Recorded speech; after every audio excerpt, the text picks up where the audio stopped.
Ladies and gentlemen, the distinguished author, Mr. Aldous Huxley. Brave New World is a fantastic parable about the dehumanization of human beings. In the negative utopia described in my story, man has been subordinated to his own inventions. Science, technology, social organization, these things have ceased to serve man. They have become his masters. Aldous Huxley's novel portrays a dystopian future under the dictatorship of a world state, where every aspect of human life is controlled, from laboratory creation to the grave. He described the story as fantasy, but later wrote, "The prophecies made in 1931 are coming true much sooner than I thought they would. The nightmare of total organisation has emerged and is now awaiting us, just around the next corner." With the rise of brain-computer interfaces and biometric sensors and so forth, all the bodies, all the brains would be connected together to a network, and you won't be able to survive if you're disconnected from the net. All life on Earth is going to be radically changed. It's a fusion of the physical, the digital, and the biological world.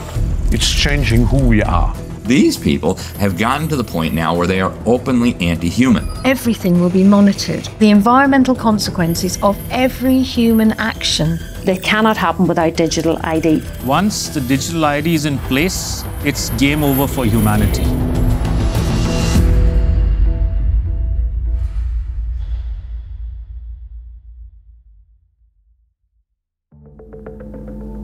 The ideology of a world dictated through science is deep-rooted.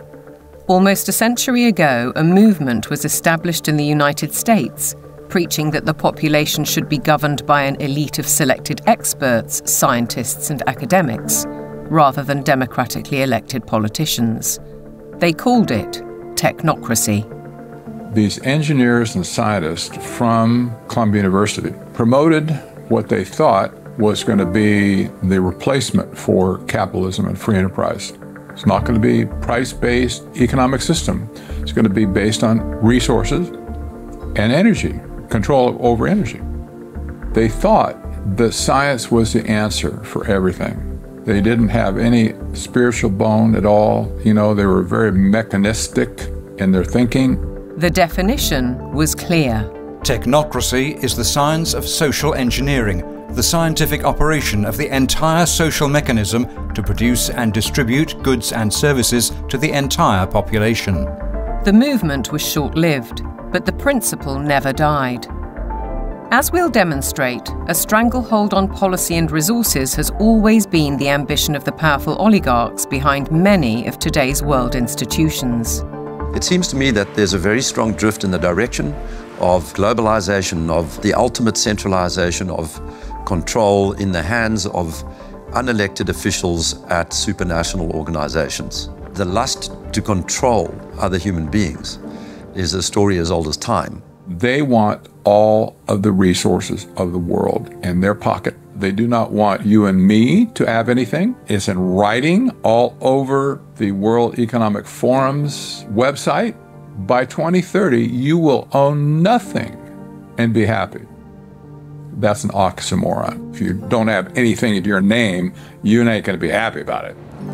The World Economic Forum may have called that infamous phrase a prediction, but it translates as a statement of intent on behalf of its global power brokers. The bigger picture is that an attempt is underway now to collapse liberal democracy and replace it with global technocracy.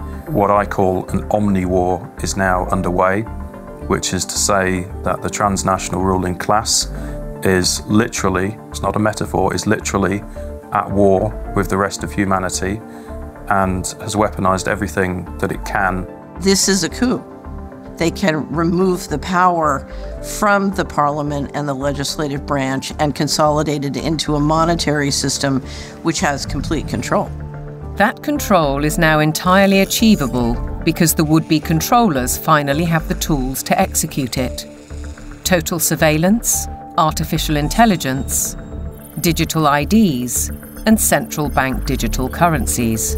The potential for social control is gigantic and potentially irreversible. What our experts are describing is a world commanded by an exclusive group of bankers and industrialists, affecting every aspect of our lives. What we eat, what we can buy, where we travel, where we live, and all bypassing democratically elected governments. You could be forgiven for thinking this is a grand conspiracy theory, but please consider this. The term conspiracy theory has become one of the most successful propaganda terms of all time in closing down discussion and debate. It's a thought-terminating cliche, but nevertheless, it's surprisingly effective when you try to calmly present evidence in a factual and reasoned manner. In this film, we will present evidence that the global takeover is not only possible, it's actually happening, and has been decades in the making. They plan to commandeer land, reduce farming, and radically change the food we eat, transform the supply of electricity, and then dictate how we use it, and replace currency with a system of credits, under their control. It's a classic template. To win the war, take control of food, of energy, and of money. And here's the key. All three strategies are built on the premise of a climate crisis caused by carbon dioxide, a gas that is actually vital for life on the planet. So what if the whole carbon narrative was one gargantuan lie? A political maneuver to establish their brave new world. A big lie is a lie which is told on such a scale that ordinary people simply would not imagine it to be possible. People with empathy can't fathom that a group of people would organize and engineer this kind of mass atrocity to get where they want to go. It should come as no surprise that financial kingpins are calling the shots. And it's certainly no conspiracy theory when banking executives spell out their intentions.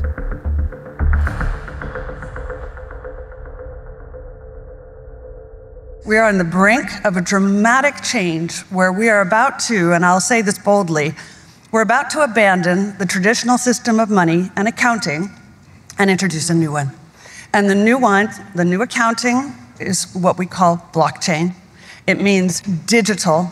It means having an almost perfect record of every single transaction that happens in the economy, which will give us far greater clarity over what's going on. It also raises huge dangers in terms of the balance of power between states and citizens. We are shifting to a new financial system, but the general population is not shifting to a new financial system. It's shifting to a control grid. CBDC can allow government agencies and private sector players to program, to create smart contracts, to allow targeted policy functions. For example, welfare payment. For example, consumption coupon. For example, food stamp. By programming CBDC, those money can be precisely targeted for what kind of people can own and what kind of use this money can be utilized. A key difference with the CBDC is that central bank will have absolute control on the rules and regulations, and also we will have the technology to enforce that. They're saying we can control with rules. We don't need currency anymore. And so it's no longer a financial system or a currency system. It's purely a digital concentration camp. It's a slavery system. When Catherine Austin Fitts talks, we should listen. She's a former high-level investment banker in New York and held senior office in the first Bush administration in Washington. There may be 1,000 models of how it could work. But essentially, you will have, whether it's a banking account or a credit card, and it can be turned off and on. So my incentive system is not you go to work and work hard and you get money. My incentive system can be based on how you behaved in the last 5 minutes, on a 24/7 basis. CBDCs, as the name suggests, would be issued by central banks like the Federal Reserve in America and the Bank of England, not by high street banks. They would signal the end of cash, and every transaction you make would be transparent and held on a permanent database. Crucially, under a net zero regime, your carbon footprint could be at the heart of the system. We're developing, through technology, an ability for consumers to measure their own carbon footprint. What does that mean?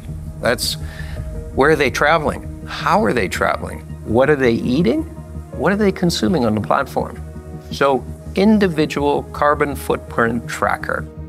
This can be the infrastructure for a carbon credit system. It's totalitarian control, and if people don't become aware of it now, it's going to be too late to backtrack from this. It's a ratchet system where it's very difficult, if not impossible, to backtrack. But why is now the time for change? Because the system is in crisis. It entered crisis in 2019. Mark Carney, he talked quite openly about how the international monetary and financial system had entered profound crisis and was effectively on its last legs. If you study the history of how the central bankers designed technocracy, you know, essentially when they created the Fed, they said, look, this can't last forever. We're going to need, you know, at some point somebody's going to get hip to this game. We're going to need another system. And I will say this, because I used to be part of that, you know, I was born and bred to be a central banker. They plan ahead hundreds of years in advance. Predictably, the money brokers seem to hold all the cards. As a subtext, does the ruling class need to protect itself as artificial intelligence threatens mass unemployment? And what will happen to our existing assets if the banking system is collapsed and money disappears overnight? In an unknown future, one thing is certain. Digital IDs are essential to the project.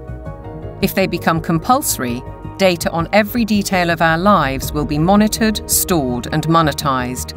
Nothing, but nothing, would be private.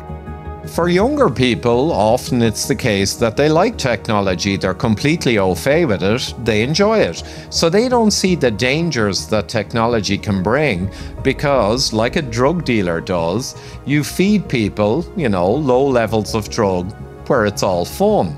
And then later, when you have them addicted, you feed the hard stuff and that destroys their life.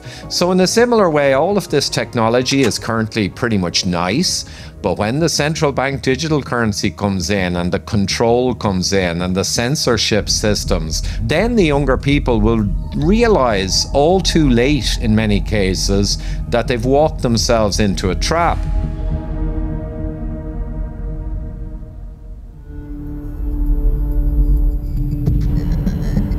One man who knows the dangers only too well is Aman Jabi, who was at the forefront of digital development in Silicon Valley, California, for 25 years. He left when he recognized the dark side of surveillance technology, choosing instead the peace and beauty of Montana. He's an expert in facial recognition. It's a technique that is used to uniquely identify the biometrics of any face. So, in a device like your smartphone, and most modern smartphones in the last 5 or 7 years, they have a 3D camera module in the front of the phone, which you cannot see. Within that module is a near-infrared projector, which projects tens of thousands of dots on your face. Those dots are then distorted based on the contours and the features of your face. And there's a near-infrared camera then takes a picture of that distortion, captures it, and then reverse engineers the exact profile of your face.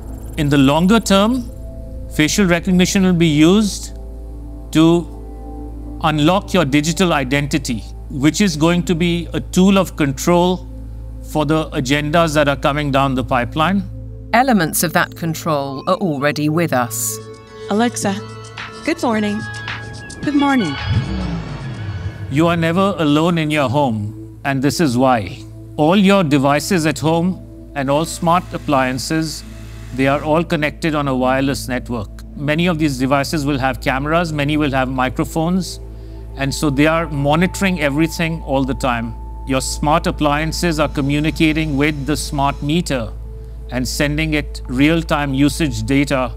If there's a Ring camera also in your home, a mesh network is formed and all your devices are being tracked within the home, its location, its usage, and all the data is going to Amazon servers. When you leave your home, all modern vehicles are connected to the internet, so your automobile is being tracked all the time. When you're going under a string of smart LED poles and smart LED lights on the highway and in the streets of your towns and cities, those form a wireless network and are tracking your vehicle. They are tracking all the devices on you, from smartphones to smartwatches when you're walking on the streets. So data is being collected 24/7 continuously on every human being whenever you are within these wireless networks. And it's obviously not good for health also because of all the electromagnetic radiation. In the long term, the plan is to pretty much lock up humanity in smart cities, which is kind of a superset of a 15-minute city. They've sold all the state and local governments and countries that smart cities are about sustainability and the good of the city. But in reality, the language from the UN and WEF and their white papers is all inverted.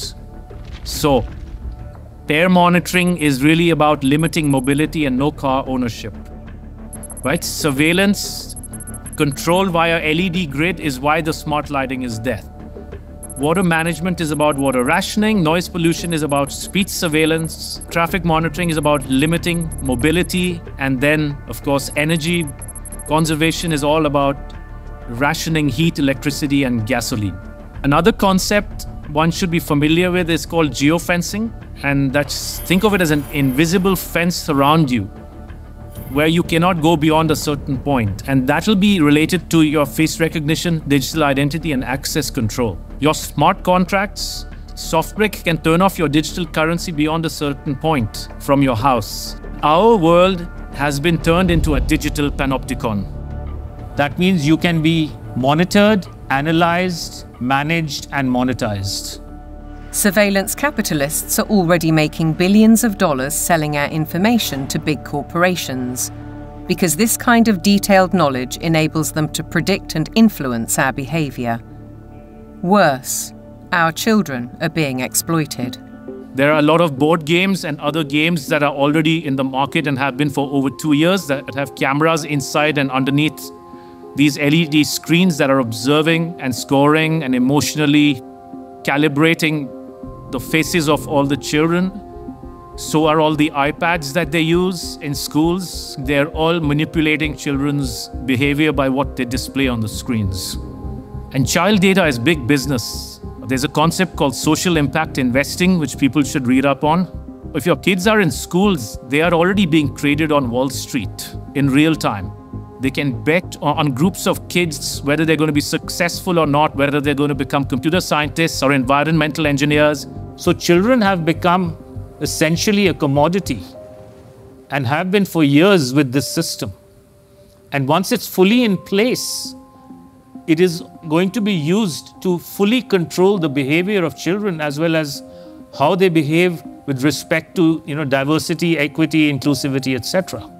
The Chinese have already gone one step further. Classrooms have robots that analyze students' health and engagement levels. Students wear uniforms with chips that track their locations. There are even surveillance cameras that monitor how often students check their phones or yawn during classes. These sensors pick up electrical signals sent by neurons in the brain. The neural data is then sent in real time to the teacher's computer. We've been drawn into this digital spy network in the name of convenience, connectivity, safety, and especially entertainment. The 3D world of cyberspace creates virtual lives that are often more exciting than reality. Why is this technology being developed? It's all for the culmination of this digital prison from which there will be no escape after all the switches are turned on. The critical switch would be the introduction of those digital IDs and central bank financial control, a world of zero trust. Zero Trust is based on a simple principle. Never trust, always verify. Zero Trust is a protocol that is implemented by cybersecurity companies. And what it really means is we don't trust you, and you have to prove who you are all the time, 24/7. So think of it as going from a world of implicit allow to default deny.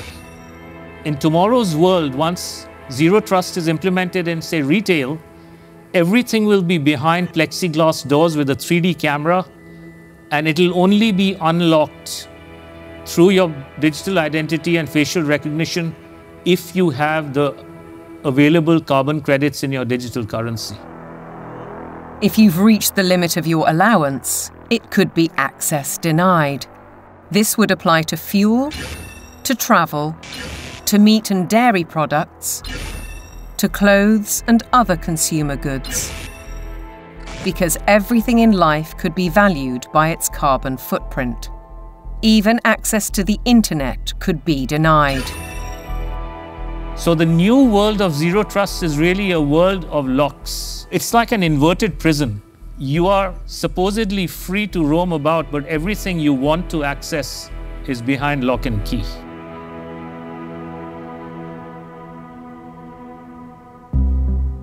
Most advances in science, including AI, bring great advantages to the world.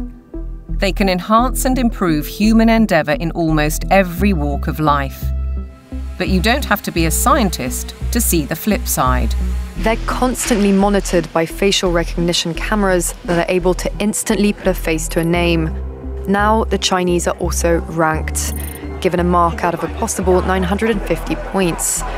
For now, the number is a sort of bank credit rating, keeping track of everyone's spending habits. It may seem scary, but it's just like that here. We're used to it, and anyway, we don't have a choice. If you think this couldn't happen in the West, ask yourself why so many cameras, smart poles, and 5G networks are being installed in your neighbourhood. In London, the police are using facial recognition surveillance. Sainsbury's is already experimenting with AI. Thank you for waiting. The cabinet will now be opened. In UK railway stations, surveillance is being tested to collect travellers' data. And in Oxford, these barriers were installed by the council under its so-called 15-minute city plan. They were removed following protests. But look at what's replacing them in these quiet residential streets. As the tech companies are proud to tell us, the possibilities are endless. We've developed the camera into a sensor. The camera does not only capture video, it can now start to count, measure, and detect. With deep learning capability, the camera is able to generate accurate and trustworthy data and send notifications in order to take action, all directly from the camera. And since our cameras have open technology, well, we can work with different analytic partners from all over the world and together do just about anything we want. Note that they can do just about anything they want. Digital technologies mainly have an analytical power. Now we go into a predictive power. But then the next step could be to go into a prescriptive mode, which means you do not even have to have elections anymore, because we know what the result will be. Ultimately, we're facing manipulation by the system, a world where instead of us using technology, technology is using us. But who's really pulling the strings? Banking and oil dynasties like Rothschild and Rockefeller inevitably get mentioned, as do the modern-day big tech masters, including the ubiquitous Bill Gates. David Hughes takes a wider view. It's those who own the means of production, who are capable of magicking money out of thin air, who control the media, and all of the other means of production, which have now been weaponized against the rest of the global population. Catherine Austin Fitts, the banking insider, adds a sinister thought. If you know their name, they're not at the top. Either way, it's a story of power, money, and manipulation. by a small group of people who share common interests, and a belief that the world needs top-down control for maximum efficiency. As we'll see, it could result in the destruction of the farming industry in favour of laboratory foods, and a shortage of electricity because of the race to net zero. Net zero means the impoverishment of ordinary people. It means fundamental changes to their lifestyles, and the politicians are not being honest with the people about it. Surprisingly, the blueprint for transformation is woven into the United Nations Agenda 2030, ostensibly a vision for a better world. Excellencies, ladies and gentlemen, I say again that taken together, the 2030 Agenda for Sustainable Development and the Paris Climate Agreement provide humanity with a master plan for a sustainable way of life on this planet. New York City, late September 2024, the setting for the United Nations Summit of the Future, a gathering of member nations to reinforce and accelerate Agenda 2030 and its 17 Sustainable Development Goals, or SDGs. The plan has a broad spectrum and is full of worthy ambition. But behind those deliberately bright and colourful boxes lies a darker theme, a shifting of influence and potentially power towards unelected world bodies. The strategy goes back well into the last century, and pressure is growing, because the goals are far behind targets set at the grand relaunching in 2015. 17 inspiring Sustainable Development Goals, the SDGs. Our aim is clear, our mission is possible, and our destination is in our sights. To end poverty and hunger, address inequality, protect our planet, and build a life of dignity for all. It appears to be a noble and ambitious programme for a perfect world. And who could argue with those aspirations? But critics insist the goals are not what they seem. Alex Newman is a journalist and broadcaster who's been investigating the issue for 15 years. He has his own way of interpreting the rhetoric. You have to learn to speak what I call UNEs. You have to know what the terms mean if you want to truly understand what is being discussed. When they talk about peacekeeping forces or the peacekeeping role of the United Nations, they're actually talking about the war-making capabilities of the United Nations. So you have this Orwellian doublespeak. When they talk about transparency, more often than not, they're talking about eliminating your privacy. Human rights is another very, very good example. They make very clear in this document that your rights can be restricted under the guise of public order or morality or whatever the case may be. And so they're saying, here's your rights, but by the way, they're not really rights. We can revoke them at any time. The UN is filled with contradictions like this. Like, for example, when they talk about gender equality, right? A normal person in the Western world thinks gender equality means a woman has a right to earn money, to own property, to have all the rights and privileges that a man would have. When you look at the individuals who lead this movement within the UN, you're talking about radical feminists. You're talking about people who are very interested in dissolving the nuclear family. As you dig into these goals, it's very clear we're dealing with something far more nefarious. Once you look past the marketing slogans, the kind of warm and fuzzy, we're going to end hunger, which again is just window dressing, you realize that this is actually a blank check for totalitarian global control. Author and campaigner, the late Rosa Koire, called out the plan more than a decade ago. It is the biggest public relations scam in the history of the world. But it's far more than that.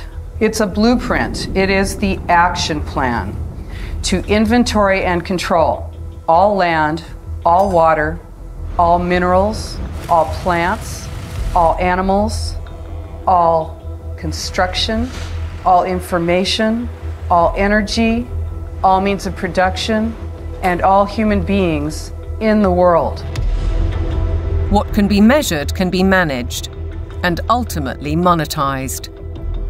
In fact, a study at Yale University has calculated that the natural assets of the world are worth $5 quadrillion. Is this the basis of the new world monetary system? And is it the deep underlying reason for the United Nations project to rewild 50% of the Earth by 2050. They talk a lot about biodiversity. They want you to think of like, oh, we're going to preserve the toucans and the parrots and the lizards. But when you actually dig into this, what they're talking about is creating, and they're working on it now, an international database with virtually all of the genetic material of all of the species on the planet. And then they want to start mixing and matching it. Bill Gates, ultimately, and his buddies want to end up in total control over all life on the planet. Is it a coincidence, then, that Bill Gates has become the largest private landowner in America while planning to build smart cities in which to corral the general population? What is indisputable is that the oligarchs of global business are embedded in United Nations policy. They don't care about the planet. They care about getting in. Finance goes to where it gets the greatest return. There's a move into the green finance. It's all about profit. It's not about the planet. This is not conjecture. Under the guise of climate change and net zero, vast fortunes are already being amassed. Take carbon exchange markets. Companies emitting excess carbon dioxide can buy credits from businesses that are carbon negative. But increasingly, many are paying a high price to offset their emissions against land schemes. Grasslands, forests, conservation projects, and so on. Some legitimate, others not so.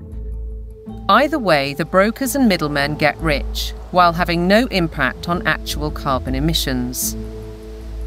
We've also seen the emergence of natural asset companies, whose name says it all. They identify the asset and then issue shares in that asset out of thin air, essentially. And they can sell it to financial institutions, asset managers, sovereign wealth funds. And then they go public and have an IPO, and that funding is, they say, meant to preserve the natural asset. But elsewhere, they say that their main purpose, like so much else, is to generate profit for shareholders. It has nothing to do with preserving the environment. That is literally just the talking point they think will stick and sell. We're all in it together. We got to save the planet, so let's allow the bankers to create a new racket that makes the natural world collateral. So if everything in nature is to be traded on financial markets, setting a value on the land we walk on and the air we breathe, why do we, the public, have no say? There's no route that an ordinary person can take to make a representation to United Nations. So it's fundamentally undemocratic. What it has done is build relationships with billionaires. Right from the start, the rich and powerful have enjoyed undue influence in the UN's inner sanctum.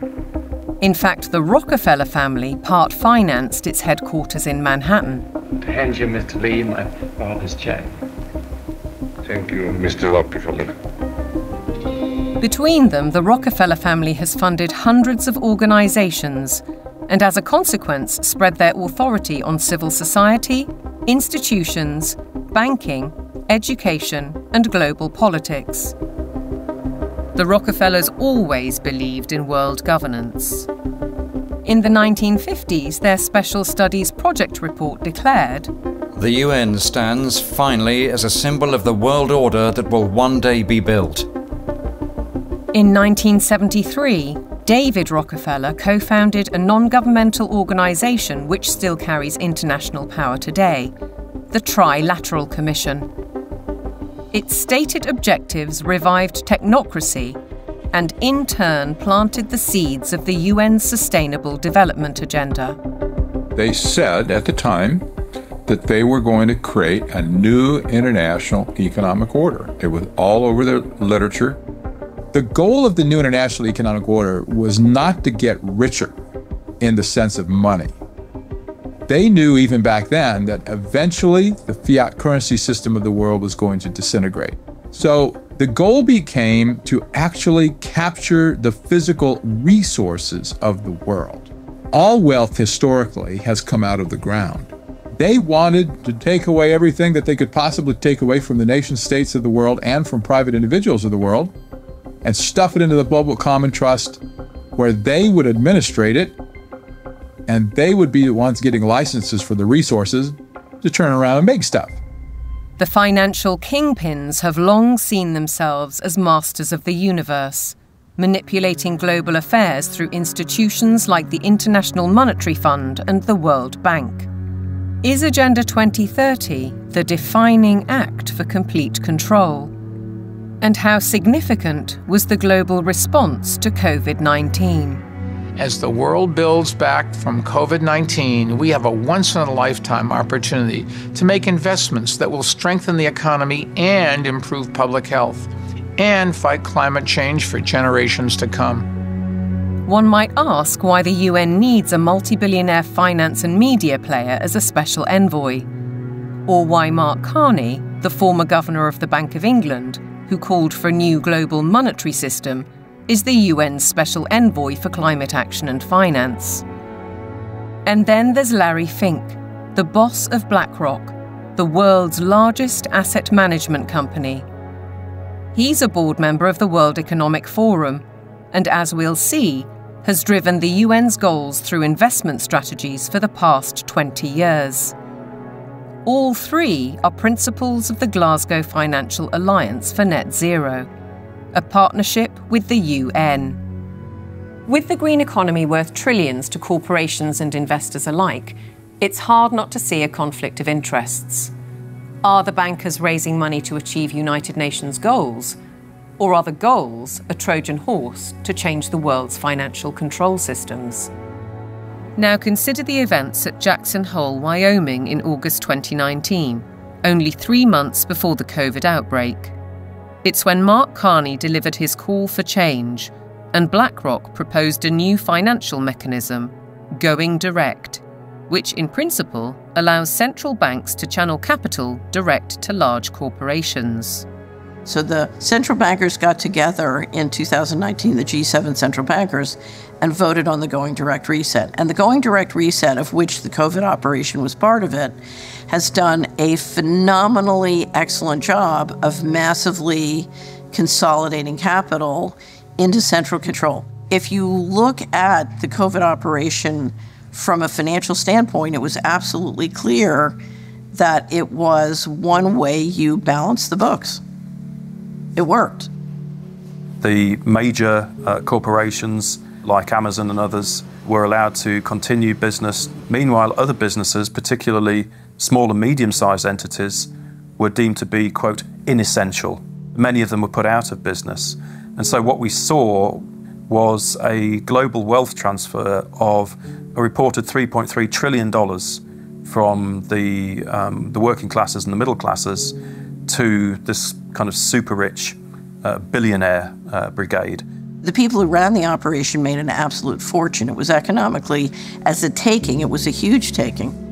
And that included billions of pounds of taxpayers' money going to pharmaceutical firms for so-called vaccines. Whatever the truth around COVID, Dr. Hughes says the response deployed dangerous elements of social control, what he calls weaponized deception. We see techniques of shock and awe being applied through the lockdowns, techniques of isolation, making reality seem strange and threatening. All of this helps to de-pattern the mind. These are all well-known military tactics. Look them in the eyes and tell them you're doing all you can to stop the spread of COVID-19. Stay home, protect the NHS, save lives. These are, in fact, very nasty and very vicious techniques which were deployed against the public of multiple countries at once.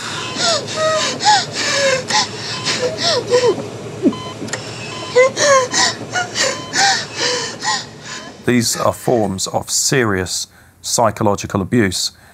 I think once the public starts to understand that, there's going to be a very severe pushback against everything that's happened. The general population cannot fathom the psychopathy of the vision that they're facing. So they can't fathom that a group of people would organize and engineer this kind of mass atrocity to get where they want to go. Be aware then of the World Health Organization, the UN's most powerful agency. Since COVID, the WHO has sought to increase that power to unprecedented levels through amendments to its pandemic treaty and the international health regulations. A key driver is its One Health initiative. One Health is a concept that was created to enable the WHO, with these documents, to take over jurisdiction of everything in the world by saying that climate change, animals, plants, water systems, ecosystems are all central to health. That places the Director General in a key position to influence world events, another potential conflict of interests given the WHO's financial backing, particularly from the pharmaceutical sector. Its accounts for 2022 show that an eye-watering 84%, or $3.656 billion of income, came from voluntary donations. The top 4 sources of these donations included the Bill and Melinda Gates Foundation and Gavi, a public-private vaccine alliance also heavily supported by Gates. People see the WHO as a benign organisation, and there are still areas where the WHO does useful stuff. But the biggest focus now is purely on a tiny disease burden where investors can extract a large amount of wealth. This has shifted the WHO's focus very much to this emergency agenda, which is very false. Pandemics are very rare events. This is why we now have a WHO that promotes vaccines all the time, because that's what the money is coming in to support. So instead of being a World Health Organization, we have a World Vaccine Organization, and that seems to be the only thing they're touting. What's in the treaty has got nothing to do with health. It's a business deal focused on the most profitable business imaginable, pandemic profiteering. The other part of it, they're setting up a huge surveillance network. We're talking about $31 billion a year. They have to surveil for variants of viruses, and they will find them. They just have to decide there's a threat, not even a real harm. Experts are preparing for what is known as Disease X, or the next pandemic virus. They're creating a supranational, self-perpetuating pandemic industry.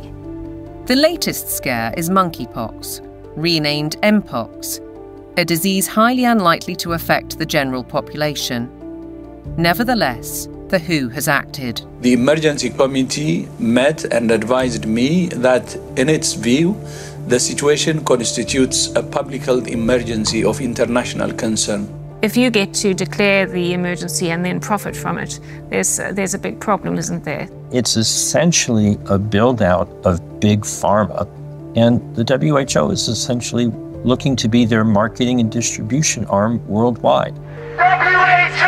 The people say no! WHO! The people say no! We're fighting for really the right to own our own lives. We're fighting for that freedom versus a sort of corporate authoritarian structure or medical fascist structure, which is what is clearly interests are trying to impose on us. Changes to the WHO's regulations are expected to be voted through in the coming months. As we speak, the UK government is fully behind them. Meanwhile, in common with many other global institutions, the WHO tries to silence criticism and dissent, branding it misinformation. The science, it says, is settled. Digital platforms are being misused to subvert science and spread disinformation and hate to billions of people. This clear and present global threat demands clear and coordinated global action.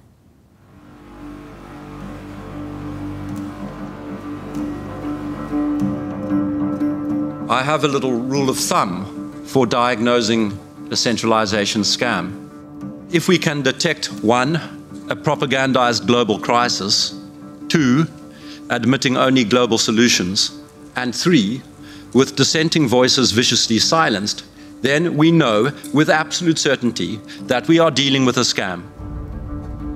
Control, dictate, eliminate debate, the hallmarks of a totalitarian regime. And nowhere is the cold ambition of corporate dominance more evident than with the World Economic Forum.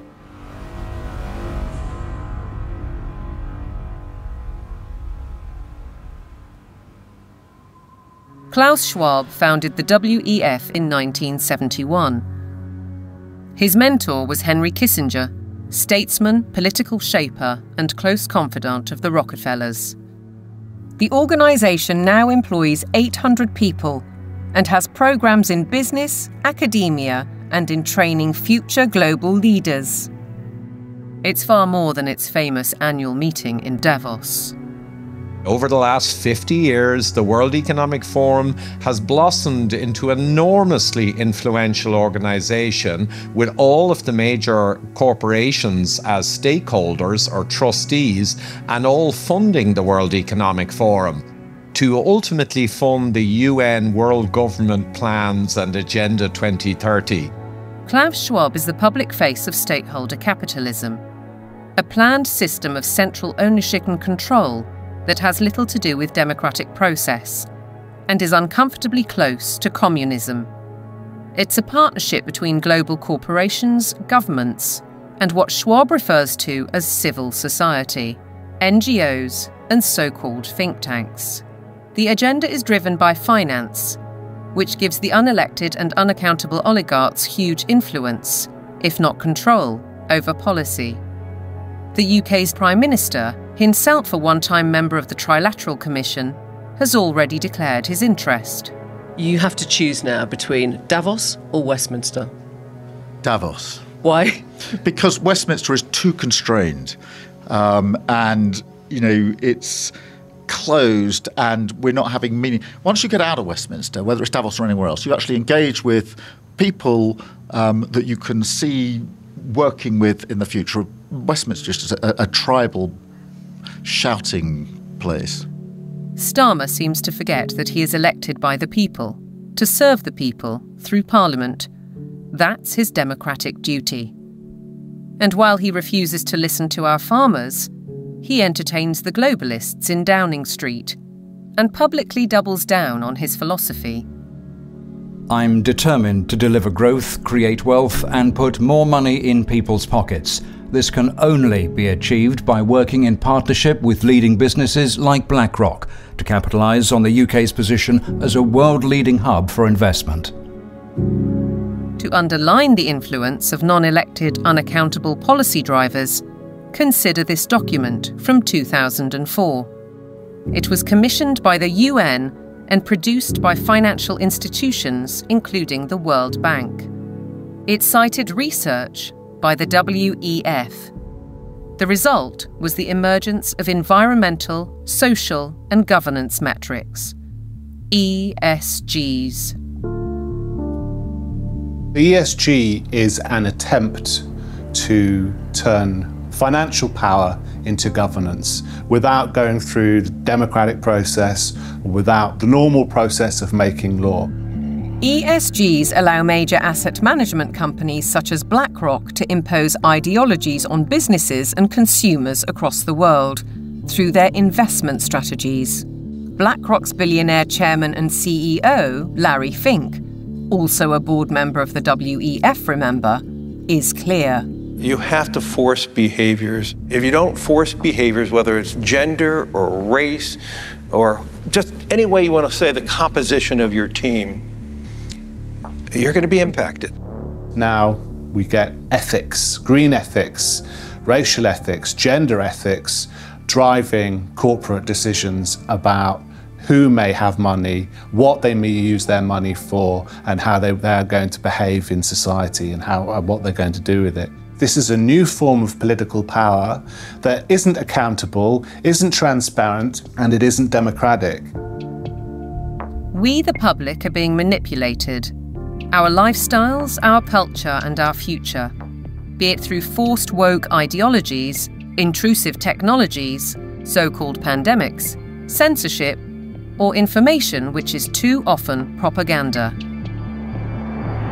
Your compliance is vital to the agenda. To impose global solutions, the leadership needs you to believe in global problems. Climate change is here, it is terrifying, and it is just the beginning. The era of global warming has ended, the era of global boiling has arrived.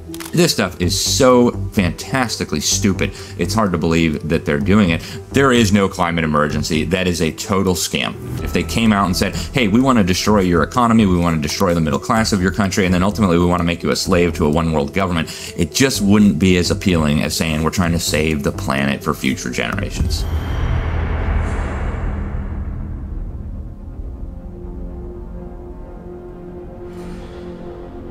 ...2024, with the hottest day on record and the hottest months on record, this is almost certain to be the hottest year on record. And the masterclass in climate destruction. Statements such as that are amplified by emotional footage from all over the world. But is any of it true? I do not think there's a climate crisis, and I base that on all the evidence and the climate data sets that we build to answer questions just like that. We actually use satellites to monitor the global temperature, the true global temperature of the atmosphere. And we find there is a rise. It's about 1.5 degrees per century, which is certainly something that's manageable and the Earth has seen before. Compared to the 19th century, which was about the coolest century in the past 10,000 years, we're warmer. But we're about the same as we were 1,000 years ago, and certainly cooler than we were about 5,000 to 8,000 years ago. John Christie is a highly regarded climate scientist who developed the measurement of accurate temperature records using satellites. His evidence is critically inconvenient to the climate change industry. I'm not popular in most of the climate community, that's for sure, because much of the climate community depends on climate model results. Tens and hundreds of millions of dollars have gone into that industry of climate modeling, and I show, well, you folks have failed. But yet they prop up the entire political world that tends to support this.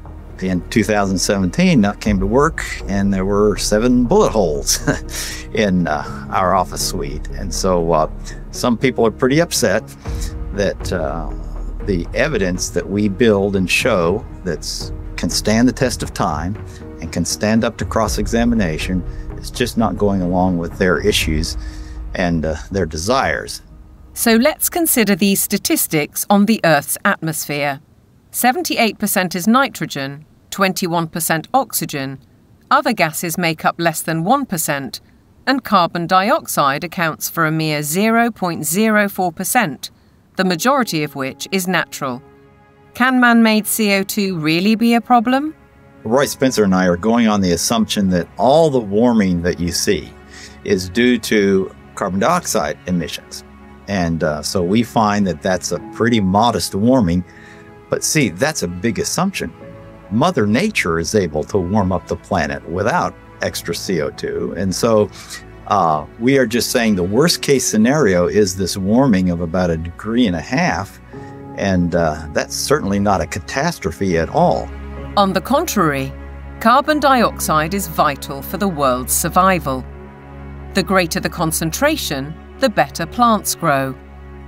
In fact, according to NASA figures, the world has become 14% greener in the last 40 years. During the last cool period before industrialization, let's say 200 years ago or so, it was below 300 parts per million. And during the ice ages, it was even lower. And that's a dangerous level because plants struggle to survive when the CO2 is at a low level. And so the biosphere becomes less diverse and less available to support the animal life. So low CO2 is not good for the planet as a whole. Where is the logic then behind the UK's decision to spend £22 billion on facilities to capture carbon? The greatest controversy of all revolves around readings from ice cores. CO2 levels can be measured in bubbles of air trapped in ice thousands of years ago. By aligning this to temperatures, scientists have argued that carbon dioxide is the cause of global warming. However, closer inspection leads to the opposite conclusion. Once the temperature starts to rise, you will see the carbon dioxide rise about 500 to 1,000 years after. So the CO2 actually lags the temperature changes. But what of the extreme weather events, which are increasing and driven by climate change, according to everyone from the top of the United Nations down? Professor Christie says there is no data to support those claims. And what we find is that virtually every one of these claims is false. The extremes are not increasing. Hurricanes are not increasing in intensity or frequency. Same with tornadoes or thunderstorms or floods or droughts. It's just going along like it always has with the natural variability. Why aren't we looking at the surface data sets that are constantly adjusted upwards?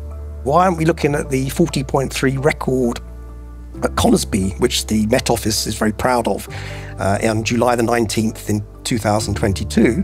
And when we did a freedom of information request at the Daily Sceptic, we found that there were 3 Typhoon jets landing on a runway next to the measuring device, because Conisbee, as they call it, is actually RAF Conisbee. It's a military airport. The temperature lasted for 60 seconds. Sticking a thermometer up the backside of a jet aircraft is not probably scientifically the best place that you can sort of determine temperature measurement, particularly when you then morph it into a global database, which the Met Office has, and then tell dear old Antonio Gutierrez that the globe is boiling. The whole thing is junk. How we came to the point where we think that we're going to prevent bad weather from happening by eliminating fossil fuels is just about the most nonsensical, illogical thing that I can imagine. And the whole world is caught up in this nonsense. So how did the carbon story take hold? Meet the man who invented climate change, according to The Telegraph. His name? Maurice Strong, an oil tycoon, a Rockefeller associate, and a man with an extraordinary talent for moving between high finance, politics, and the United Nations. Strong was a member of the highly influential Club of Rome, an institution formed in 1968 at a Rockefeller property on Lake Como in Italy. A group of scientists, academics, and industrialists discussed what they saw as an urgent crisis: the impact of human activity on the planet. I don't think we can sustain current growth trends much beyond, say, the lives of children who are being born today. To prove the thesis, they commissioned computer modelling at the Massachusetts Institute of Technology.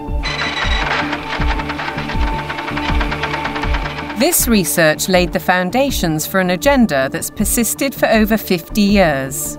Cut use of autos, use less electric power, have fewer children, limit growth. All of this was fueling this ideology that there's too many people on the planet, there's not enough resources, and that something has to be done. The natural world in which man lives and on which he depends is indeed deteriorating, is being destroyed in many instances at a rate that is accelerating and that can only continue to accelerate unless we begin to control the activities that are having this destructive impact. In 1975, the Club of Rome published a second report, Mankind at the Turning Point. The lead quotation was telling. The world has cancer, and the cancer is man. The report concluded, the solution of these crises can be developed only in a global context with full and explicit recognition of the emerging world system, a new world economic order, and a global resources allocation system. In other words, technocracy, top-down control of everything, including populations. But if that was the solution, a worldwide problem was required. Climate change provided the answer, as admitted in a later Club of Rome document. This is the quote from page 115. In searching for a new enemy to unite us, we came up with the idea that pollution, the threat of global warming, water shortages, famine, and the like would fit the bill. All these dangers are caused by human intervention, and it is only through changed attitudes and behaviour that they can be overcome. The real enemy, then, is humanity itself. It really does look as though they are inventing climate change there. They just made it up out of thin air, literally. That nobody really looks at that book and say, well, there you go. It's not, this has nothing to do with science whatsoever. They just made it up. Interestingly, in 1988, Maurice Strong had been instrumental in establishing the IPCC, the mainly political entity which endorsed a thesis by a small group of scientists that industrial carbon dioxide was driving climate change, and the IPCC has been locked into that theory ever since. Maurice Strong's masterstroke came in 1992, when as Secretary-General of the UN's Earth Summit in Brazil, he saw 179 nations commit to a World Action Plan, Agenda 21. We have been the most successful species ever. We are now a species out of control. Nobody would question the need for a cleaner environment and the protection of nature, and Strong's legacy lives on through the Kyoto Protocol, the Paris Accord, the current Agenda 2030, and the worldwide push for carbon net zero. But there are questions on his motives and his connections. He was behind the first financial carbon market and a founding director of the World Economic Forum. Surely a conflict of interests with his involvement in the IPCC. A skeptic might ask why nearly all research grants in almost 40 years have gone on developing IPCC carbon dioxide theories, while anyone who raises questions is ridiculed, cancelled, or has their career stalled. Funding for someone who wants to determine the natural variability of the climate system as an explanation for what has happened is just not there. I mean, the government is very clear that they want a catastrophic story. There is no single science paper that proves conclusively that humans control all or most of the global climate. If there was, you wouldn't hear the last of it. Instead, we get this call to authority to the IPCC, the United Nations Panel on Climate Change. Many more scientists and academics are speaking out against the IPCC.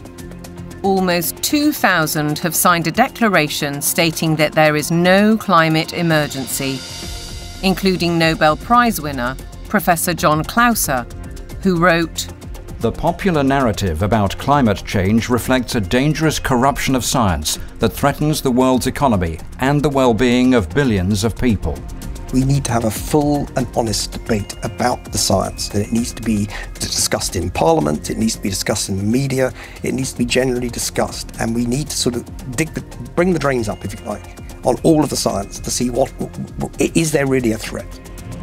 That debate is highly unlikely, because the juggernaut of net zero careers on, with trillions at stake.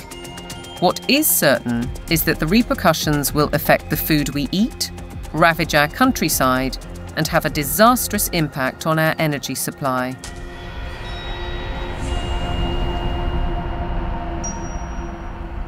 If you cannot set a credible course for net zero, with 2025 and 2030 targets covering all your operations, you should not be in business. Well, net zero is insanity. It's pure insanity. I mean, the idea that you can remove 85% of the world's energy, which comes from hydrocarbons, within less than 30 years and replace it with the sunbeams and the breezes. It shows a complete lack of economics, societal effect. It shows a simple lack of the progress that we've made over 300 years. Nevertheless, net zero is enshrined in UK law, with the government passing the Climate Change Act in 2008. A 100% reduction in emissions by 2050 from 1990 levels was included later in a strategy document. But experts argue that the policy is fatally flawed. Europe's mad dash towards net zero is effectively economic suicide. Politicians are purposely impoverishing ordinary people, purposely deindustrializing Europe, where companies are forced to move to countries where they have access to cheap energy, whether it's the US who frack and therefore have cheap gas, or whether it's to China, which is still predominantly producing from non-renewable, especially coal. It is literal economic suicide. China continues to open new coal-fired power stations to drive the factories that manufacture wind turbines and solar panels, which are then sold to the West. As a result, China emits almost 30% of global greenhouse gases, while the UK is responsible for less than 1%. In essence, carbon emissions are merely transferred to another part of the planet. And while China gets richer, UK households face a bleak and expensive future. What it will effectively do is price ordinary people out of having access to electricity at a time they want and a price they can afford. The core problem is that neither the infrastructure nor the technology exist to provide a constant supply of electricity. The proportion of time that solar actually generates electricity is actually 9% in the UK. That means that for 90% of the time, solar doesn't generate the average amount of electricity that its capacity can generate. For onshore wind, it's about 20 to 40%, and for offshore wind, it's about 30 to 50%.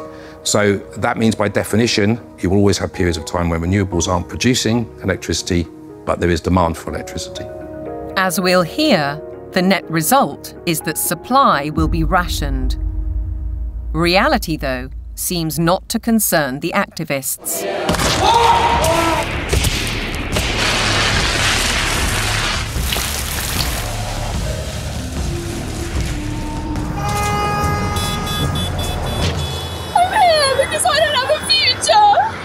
I look at some of these hysterical youngsters and some of the hysterical oldsters as well, screaming about the climate is collapsing and all that sort of thing. And you think you haven't got a clue what would happen if you removed hydrocarbons. You haven't got a clue. You'd be back in service, like probably your ancestors were. You'd be skivvying on the land, in big houses with warlords, calling themselves aristocracy and all that sort of stuff. You want to go back to that? Fine. Get rid of hydrocarbons. Many of these apparently grassroots protest groups are backed by organisations such as the Climate Emergency Fund, financed by billionaires like the oil heiress Aileen Getty. And if they claim to be environmentalists, they conveniently ignore the bigger picture. Thousands of wind turbines are disrupting coastal waters, changing habitats, affecting marine life, and killing seabirds. Landscapes are being scarred by the production of lithium for electric car batteries, and by cobalt mines in Africa, where child labour contributes to huge corporate profits. How does the loss of thousands of square miles of farmland to vast solar parks meet the UN's biodiversity goal?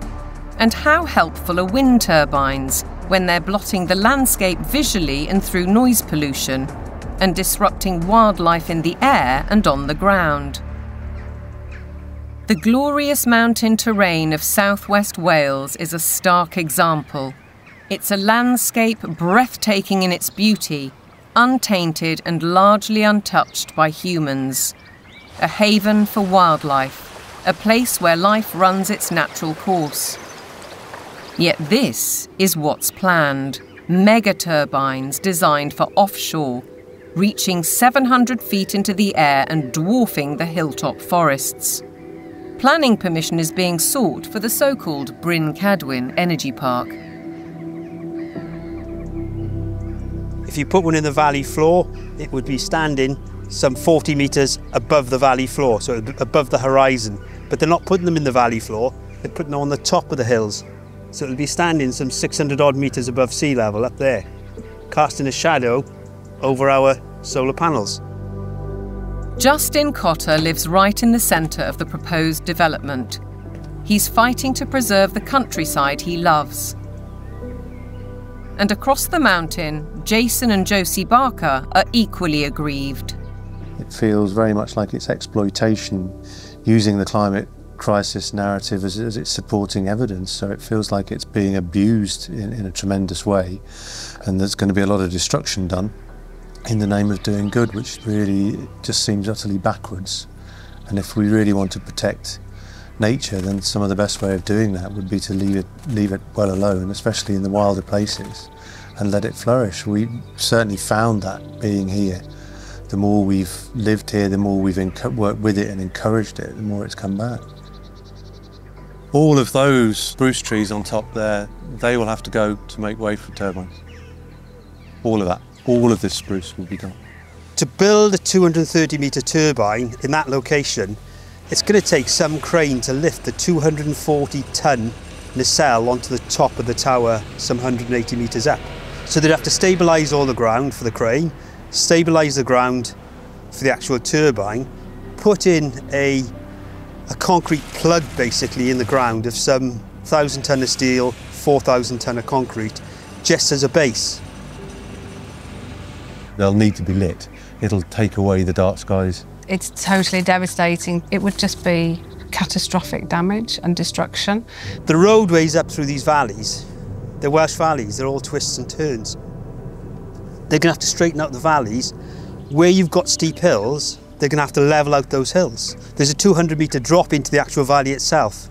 So they're going to have to create gradients that machinery carrying 400-tonne loads can actually traverse and get up. The locals argue that there are much better ways of creating clean energy, such as solar panels on industrial sites. Areas of natural beauty should be respected. This is about preserving and protecting this sacred land. We need to speak up and protect the environment. It's just tremendous amount of damage in the name of saving the planet. It does make you ask the question of what is it we're actually saving if we're paving it over. It doesn't make any sense at all in my head.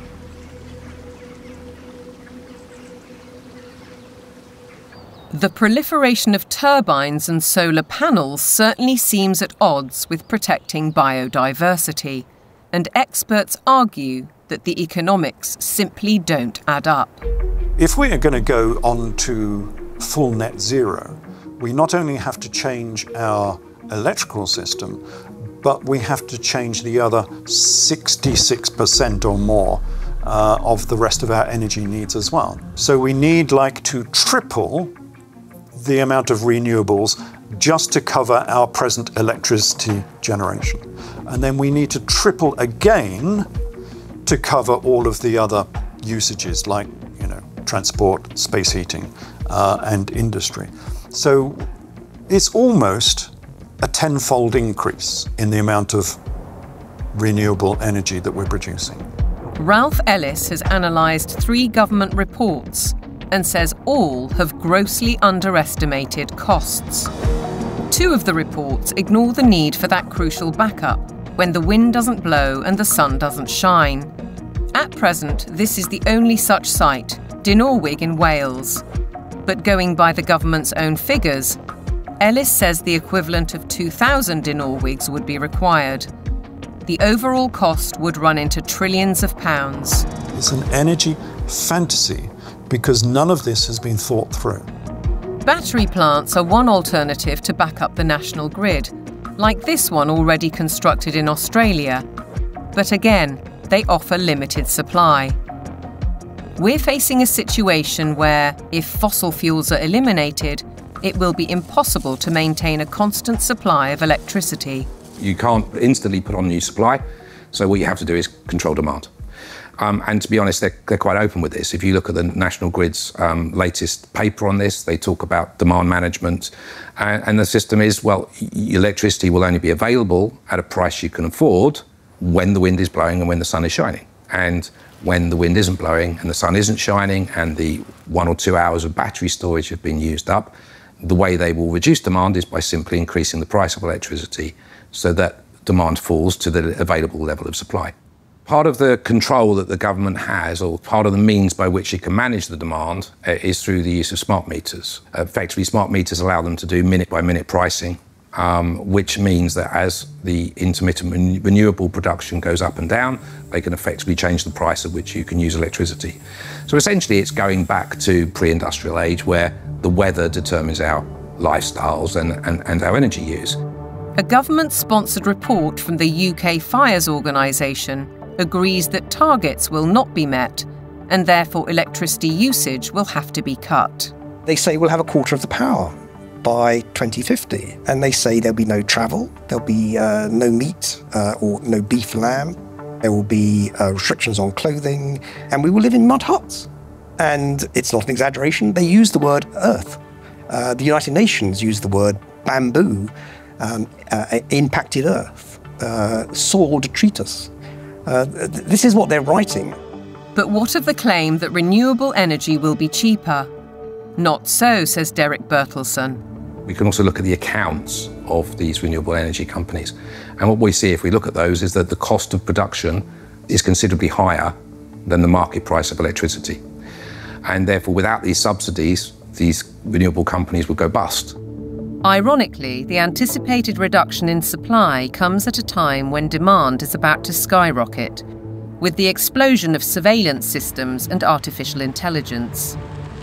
BlackRock's Larry Fink predicts that by 2030, data centers will use 30 times more power than a single city.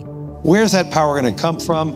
Are we going to take it off the grid? What does it mean for elevated energy prices for everybody else if it's that? I think it's going to represent some huge societal questions that we have not addressed, the negative side. Forget about the use of it, but just the generation of it is massive power.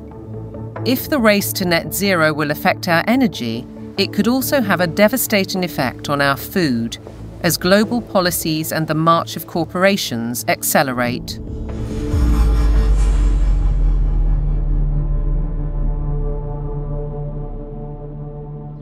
Farming has been at the heart of our lives for generations, but to the climate change advocates, suddenly it's a threat. A lot of people have no clue that agriculture contributes about 33% of all the emissions of the world. You just can't continue to both warm the planet while also expecting to feed it. Doesn't work. One thing John Kerry didn't mention was that farming and agriculture contributes 100% of the food that we need to eat. So that's a little kind of an important detail that he ought to have mentioned. And I think what we're dealing with here is actually a global war on agriculture. I believe they are demolishing our food infrastructure, partly to cause a crisis, right? And I guarantee you, mark my words, we're going to be in a food crisis and they're going to say it's climate change. I wouldn't say it's about saving the planet, no. I would say it's about land grab and about profiteering and corporatization of our food sector. It's basically a pharmaceutical industry taking over the food supply. If I can switch everybody from real food to pharma food, then 100% of the agriculture industry can go through my publicly traded stocks, and I have complete control. So the idea is we get rid of farmers, we kill any naturally grown food, and we engineer food in manufacturing plants and laboratories. But I assure you that those guys are not eating this. Bill Gates is one of the familiar corporate faces, and he's investing heavily in the food revolution under the guise of avoiding climate disaster. Cows alone account for about 6% of global emissions. So we need to change cows. And while he talks up the perceived problem, Gates is pouring money into the supposed solution: artificial meat and genetically modified crops. Crucially, anything that is invented or altered can be patented. The core of his agenda is he wants to do in agriculture and pharmaceuticals, by the way, what he did in the computer world. True power, massive, incalculable wealth comes from owning intellectual property and then monopolizing it. They want to make it so that every single organism that is used for food is ultimately under their control, either through the 3D printing or through this genetic manipulation.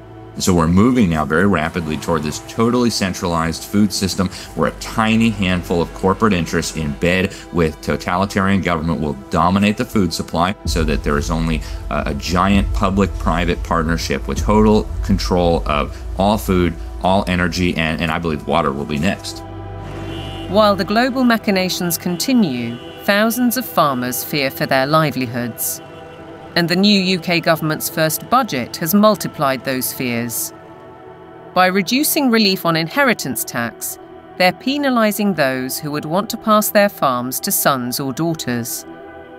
The National Farmers Union described it as a disastrous budget for family farms that would snatch away the next generation's ability to carry on producing British food and see farmers forced to sell land to pay the tax. For Kelly Seaton, concern goes well beyond her family farm in Cheshire. It makes me feel incredibly sad that the dairy and meat industry is so vilified. You will never find anything as nutritionally complete as milk and meat. The food that is going to replace milk, meat, and all of the other products that we produce in this country is going to be very nutritionally lacking. They will starve us from nutrients, and then the pharmaceutical companies will probably pick up the slack on that, all of which create a profiteering circle. No Farmers, No Food was set up to campaign against untenable net zero and climate change policies. Farmers, says Kelly, are being dealt a deeply unfair hand. When cows are blamed for climate change, it does make you question everything. And I think this is where a lot of farmers are waking up to the fact that there's a lot of lies being told to us. The problem with the current carbon system is that a lot of big corporations are offsetting their carbon. So most dairy producers now especially, but other farmers as well, are having to record their carbon footprint on systems that aren't fit for purpose. They are woo-woo figures pulled from the sky, quite frankly, and then the big corporations are using that data to offset their carbon so that they can look better, again, at the same time as beating us with a stick and saying that we're the ones killing the planet with these girls. The methane emitted by cows' digestive system is part of the argument against them, but Kelly says that's just hot air. The grass that they eat would produce the same amount of methane whether they ate it or not. OK, they do speed that up, but the other thing they give us is this, muck, which we put on the fields to fertilise the fields and reduces our reliance on buying in fertiliser. 200 miles to the south, Ed Rhodes farms 188 acres of Devon countryside. He's not part of the No Farmers, No Food movement, but agrees that the whole narrative on cows and climate change is wrong. As farmers, we recycle carbon all the time. That's what we do. You could almost define farmers as carbon recyclers. We're an organic beef, sheep and vegetable farm. We run a fairly traditional system of rotational farming. We'll have a field which would be growing a brassica crop for 1 year, a non-brassica crop for another year, such as broad beans or sweet corn, and then we have a break for that field, so it goes into a predominantly grass and clover mix. That allows the soil to recover from the work that we've done with it while we've had the vegetables growing. It also allows things like the clover to put nitrogen back into the soil. So the livestock are absolutely essential for grazing that grassland. We also mow it so that the hay, the silage that we take from those fields are fed to the cattle in the winter. The bale I'm sitting on, the bedding that they're standing on, is all mown from very rushy areas on our farm. The animals then dung onto that. We compost that. That gets spread onto the land primarily where we're growing the vegetables to put the fertility in, and that's what then produces our crops. If you remove livestock from the system, you have no system. Farmers like Ed Rhodes work with knowledge and passion, but still have to comply with a labyrinth of government rules and regulations, including carbon monitoring. And now land itself is under threat. Corporations such as British Airways are buying farms to plant trees for carbon offsets, while other areas are being declared sites of special scientific interest, restricting or even preventing use for crops and livestock. And then there's the United Nations SDGs. Goal 15. Protect, restore and promote sustainable use of terrestrial ecosystems. Consequently, rewilding programmes are impacting farmland across the world. In the UK, for example, the government is planning to set apart 1,200 square miles for wildlife habitat by 2042. That's an area almost as large as Cornwall. And in America, dams are being removed and river courses reopened, disrupting water supplies for crops. Goal 13 states, take urgent action to combat climate change and its impacts. As a result, the Dutch government plans to close 3,000 farms to meet EU emissions targets, drawing widespread protests. And in Denmark, farmers face paying £80 for every cow they own in a world-first tax on meat. Goal 7. Ensure access to affordable, reliable, sustainable and modern energy for all. One result: cultivated land is disappearing under vast solar parks. How does this square with the UN's biodiversity goals or even ending hunger? Maybe they're questions for Ed Miliband, the UK's Secretary of State for Energy Security and Net Zero. He's cleared the way for a huge solar park on prime farmland in East Anglia, an area big enough to site 1,745 football pitches. It's a crime to take food productive land out for solar panels, which are unrecyclable, potentially not that productive going forward, and not feed the planet. It is absolutely catastrophic. We've gone from being 78% self-sufficient in 1984 to now less than 60% self-sufficient. I think it's about 54%, which I think is set to fall even further this year. On top of all that, British farmers are being paid not to produce food under schemes like the Sustainable Farming Incentive. Kelly Seaton understands that many farmers accept the money to balance their books, but has this warning. When you look at how many farms are selling up, how many arable farms are struggling, we're walking into food shortages, and I think we're going to end up eating more processed food, maybe lab-grown meat, and I think that's part of the plan. The squeeze on farming is self-evident. Our supply of natural food is under very real threat, just as the WEF predicted.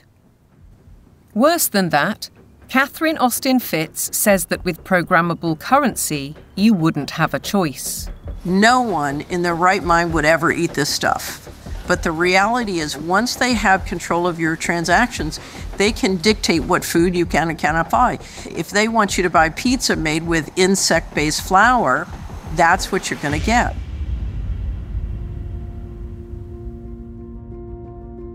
There's an energy crisis. Even though there is an abundance of energy, there's a food crisis, even though there's plenty of food to feed the world. There's a water crisis, even though 70% of the Earth's surface is covered with it. There's an air crisis where CO2 is declared the enemy of mankind, even though it's necessary for life to exist on Earth. There's a resource crisis, even though there are abundant resources to support everyone. What's with us here, you know? Who created all these crises? They did it. Just as clear as the nose on my face.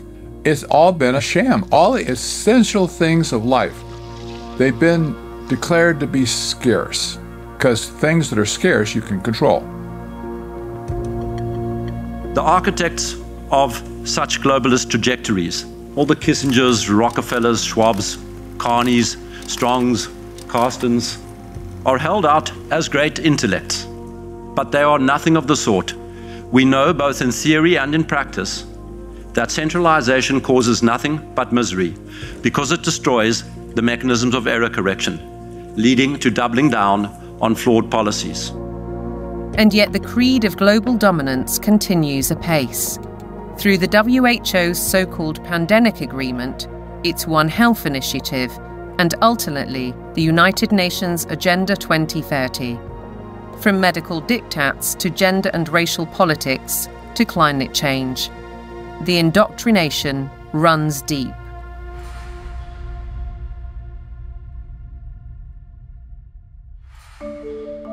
Local councils have been sucked in by the tentacles of global power, encouraging them to spend vast amounts of time and taxpayers' money on climate schemes, without challenging the rationale.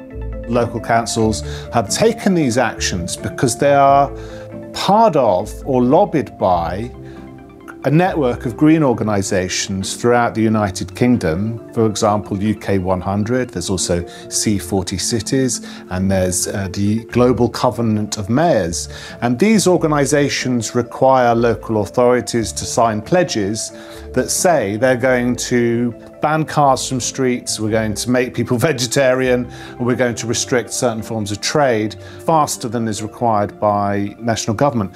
They've been able to do this because democratic engagement at the local level is so weak. The voters' decisions are completely outweighed by the influence of the green blob, essentially. One organisation, Climate Emergency UK, has introduced scorecards, a league table to compare the progress of councils. It brings both pressure and opportunity. Environmentalism creates the idea that a local councillor is a planet saver. And of course, there are organisations that, like the UK 100, that are going to flatter people in that position. They're going to indulge those people and say how important they are, whereas most of the rest of the public are going to probably see them and say, what the hell are you doing? Ben Pyle emphasises that such organisations are not grassroots initiatives. Civil society has been bought, and it's been organised around the interests of its billionaire philanthropists. Newspapers and television also consistently push the same story. We've been hearing about the threat of climate change for decades, but now we can't ignore it.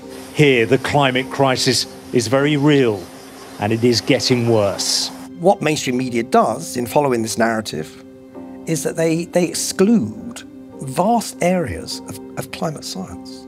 They exclude all the sceptical scientists. By the BBC, which has done it for 20 years, saying that you cannot have any other view apart from the settled narrative, is doing an enormous disservice to science.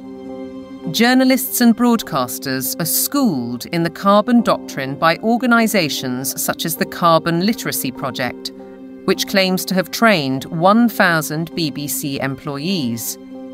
Meanwhile, Sky joined forces with the psychologists of the Behavioural Insights team to produce this initiative: How the Power of Television Can Nudge Viewers to Decarbonise Their Lifestyles.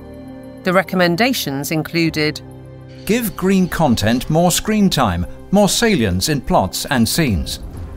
Use kids' content to encourage positive environmental behaviours amongst children and their parents.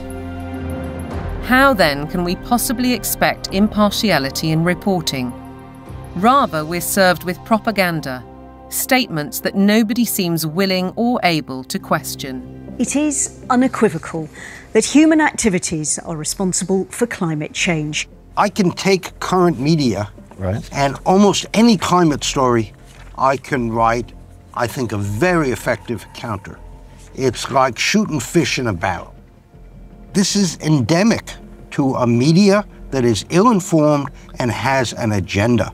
The agenda is to promote alarm and induce governments to decarbonize. There's an organization called Covering Climate Now, which is a nonprofit membership organization. Their mission is to promote the narrative. They will not allow anything to be broadcast or written that is counter to the narrative. Among the 500+ media partners on the Covering Climate Now website are Reuters, Bloomberg, ABC, CBS, MSNBC, NBC, Channel 4 News, The Guardian, The Daily Mirror and The Lancet, as well as several British universities. Funders of Covering Climate Now have included the Rockefeller Family Fund, the Rockefeller Family and Associates, and the One Earth Fund. It's true that the mainstream media only report one side of the story and that most of them are in the pocket of the powerful people who are trying to implement these changes. I don't question that at all. But it's also true that people are listening to them less and less and reading them less and less. We see independent media people with much larger audiences than mainstream papers. And I think that phenomenon will gather pace now. That rise in independent voices has seen institutions like the UN, the WEF, big tech companies and broadcasters like the BBC wage war on what they call mis, dis and malinformation. They don't appreciate views they can't control. The fight for truth is on. A partisan media, obsessed local councils, and then there are the universities, which should be the first and last bastions of objective research and open debate. But here too is a story of outside pressure. With the drop in government funding, the shortfall has been made up from other sources, and those tend to be NGOs, private organisations. For example, the Gates Foundation and the Wellcome Trust. Invariably, money from private organisations will come with vested interests. These vested interests, according to Professor Moss, drive university teaching towards business goals and ideologies at the expense of critical thinking and levels of academic achievement. One new initiative is the European Network on Climate and Health Education, led by Glasgow University. Medical students have been trained to accept that climate science is an established fact. Increasingly, climate change is harming people's health. You could say it's the largest health emergency of our time, and I do need to be ready to help tackle this challenge.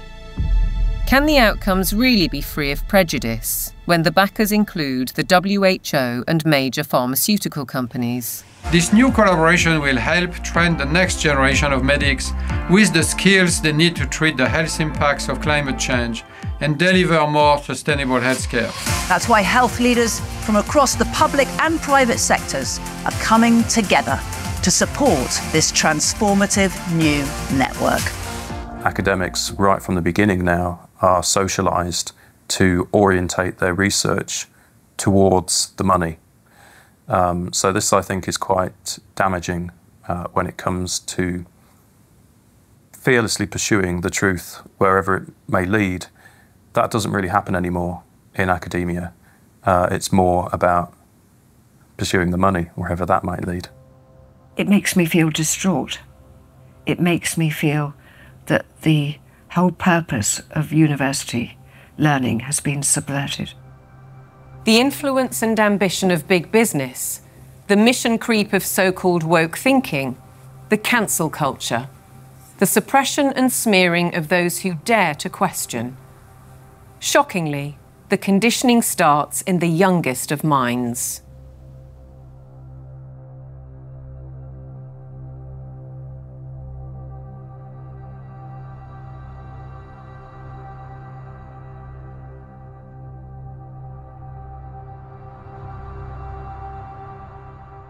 All aboard for Global Goals!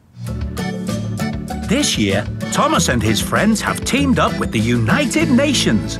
The world of young children is supposed to be one of innocence and joy, but it's been permeated by the global ideologies of the United Nations. If you go to goal number 4, it deals exclusively with education. And when you think education, recognize they're talking about indoctrination. The Sustainable Development Goals. Under the surface of it all is this effort to bring all the children of the world into this one world globalist system. And what's so remarkable about this to me is that it's not even hidden anymore. Take part in the global movement to save our world from being destroyed. How will you fight climate change? Try meat-free meals. Reduce your electricity use. Give your clothes a second chance. We die! It's kind of your fault! And you can never ignore Greta. The eyes of all future generations are upon you. And if you choose to fail us, I say we will never forgive you. I don't want you to be hopeful. I want you to panic. We want action. We want justice. Let's fucking want action. And we want it now. No more coal. No more oil. Keep your... I want you to feel the fear I feel every day. I want you to act as if the house was on fire, because it is. This propaganda relentlessly promoting fear in various ways, be it disease, be it climate, I think is having a very damaging impact on young people's mental health. The disasters that continue increasingly to afflict the natural world have one element that connects them all: the unprecedented increase in the number of human beings on the planet. We're asking children to believe they are a scourge on the planet.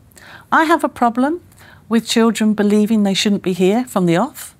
How are we ever going to encourage them to have strong mental health and emotional well-being if they believe that their birth is a disaster for the planet? That's not encouraging them to be productive citizens who are making an active contribution to society if they've got to apologise for their very existence. I think it's very dangerous, and I think we need to reverse that as soon as possible. The indoctrination of children is further evidenced across their learning. Objectivity and freedom of thought are being stifled by the persistent pushing of agendas. I undertook a study of secondary school textbooks to see what children are being taught. And what I found was extremely shocking. I found unqualified acceptance of climate change, the wonders of vaccines, GM foods, and very few counter-arguments were presented. If you cannot produce this information that's in the textbooks, you cannot succeed in the school system. If a student undertaking a geography exam, for example, doesn't talk about man-made climate change, then they're very unlikely to hit the top marks. Is it not surprising that the phrase critical thinking actually only occurs in relation to two subjects? One is art and design, and the other is history. Other than that, it's completely absent from the national curriculum. If we have a dumbed-down syllabus, we're actually stunting children's brain capacity and brain potential. While parents may not be fully aware of these issues, many are concerned at the growing trend of gender politics, including transgendering.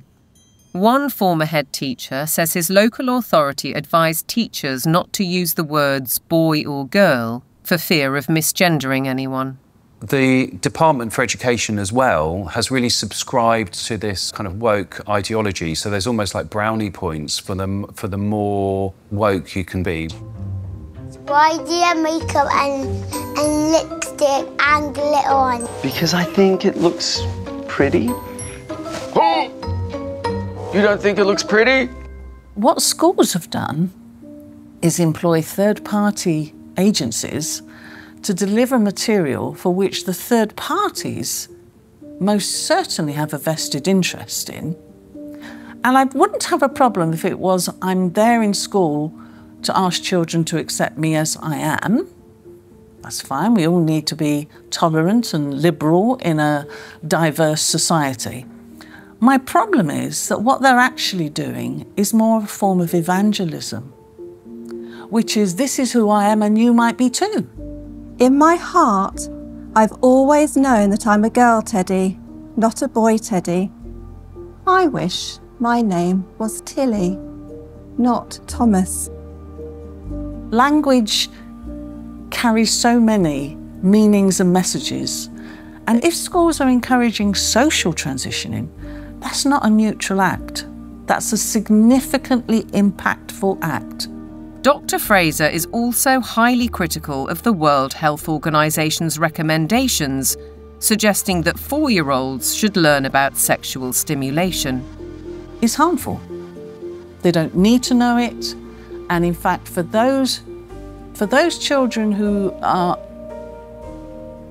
perhaps victims of adult abusers, how will they ever know the difference between what is happening within the home if they're encouraged to also explore that part of themselves within a school curriculum? What do we do with an organisation like the United Nations or the World Health Organization if we take our orders from them about what is suitable education for our child? How do we say, no, we're not doing that, we want a change? Teachers are sent on courses to embrace the diversity dogmas, and many buy into them. But Fairclough says that those who don't keep quiet for fear of reprisals. it's a dereliction of duty. It's a dereliction of their legal as well as their moral duty to safeguard children against harm. I can certainly say I feel very let down by the teaching profession because I am not hearing people speaking out on behalf of the children. A one-world dictatorial education, a dumbing down in the classroom, fluidity of gender, the impact of technology. Are our children being groomed for a life in the digital prison? Today, nobody has any idea what to teach young people that will still be relevant in 20 years. As computers become better and better in more and more fields, there is a distinct possibility that computers will outperform us in most tasks and will make humans redundant. And then the big political and economic question of the 21st century will be, what do we need humans for? Or at least, what do we need so many humans for? Do you have an answer in the book? At present, the best guess we have is keep them happy with drugs and computer games. But this doesn't sound like a very appealing future. A chilling forecast, and one which echoes Brave New World, in which the oligarchs did indeed provide drugs and entertainment so that people learned to love their enslavement. Yet there are even darker clouds on the horizon, the spectre of transhumanism. In a sense, it is that final piece of the puzzle. If you want to gain total control over everyone and everything, then you actually ultimately need to be able to implant technologies inside human bodies. And that's exactly what's taking place. Artificial intelligence, the metaverse, near space technologies, and I could go on and on. Synthetic biology. Our life in 10 years from now will be completely different, very much affected, and who masters those technologies in some way will be the master of the world. These modern technocrats seem wedded to science and technology at the expense of our human spirit and ingenuity.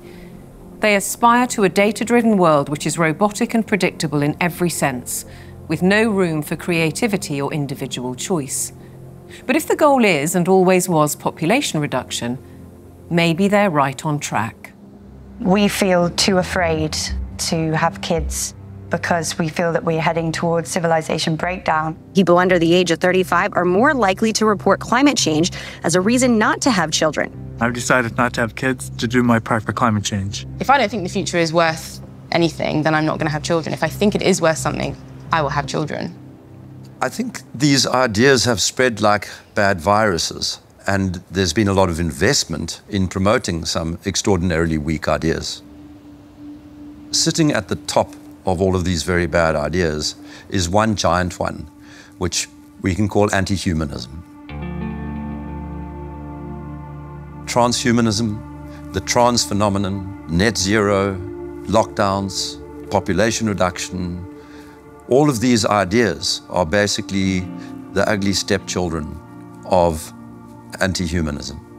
They are, as I read it, essentially two competing ideas in the world at the moment. One is that humans are the best feature of the observable universe, the only creatures capable of creative thought and generativity and of creating explanations for how reality works, that humans ought to be revered and ought to be cherished, that we should plan for their flourishing, that we should be planning for the flourishing of as many people as possible, that human agency ought to be respected, that civil liberties ought to be respected, and that the imposition of top-down, one-size-fits-all policies on humanity is completely incompatible with that kind of worldview.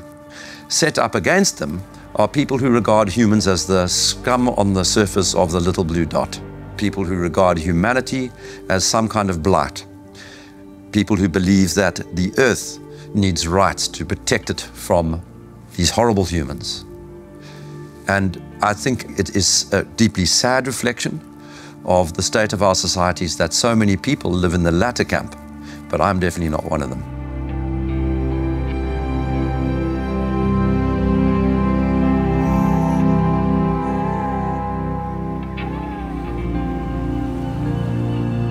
We can all stand up to tyranny. We can and must fight for the things that truly matter.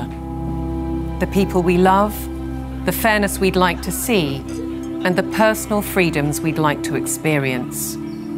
We should not be bullied, nor should we accept the influences of those who would split our society, be it by race, by gender, by culture, or anything else we hold dear.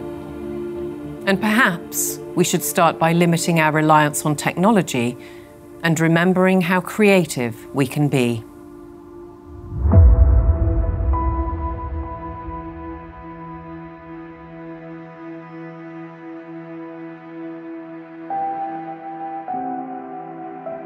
Once you've seen it, you can't unsee it. You can't go backwards. So what that means is that over time, more and more people are starting to see this now. The powers that be have no choice but to keep pushing forward for their global technocracy. They're the ones who are attempting the controlled demolition of liberal democracy. They have only one route they can go, and they are tobogganing towards disaster. On the other side, we the people have no choice but to fight back against all of this. I don't expect that we're going to just be able to tell the truth indefinitely without consequences, but we must continue to do it. We must, for the sake of our children, for the sake of humanity, for the sake of generations yet unborn. We have no option but to stand against this evil. If you look at where this thing is going, I'm not going there, okay? And whether God takes me out or the leadership takes me out, I don't care. I'm not going there. And the only way we cannot go there is if we can find a better pathway. And the only way we're going to find a better pathway is with transparency. If I want to live as a virtuous human being, I need to live amongst people that are free.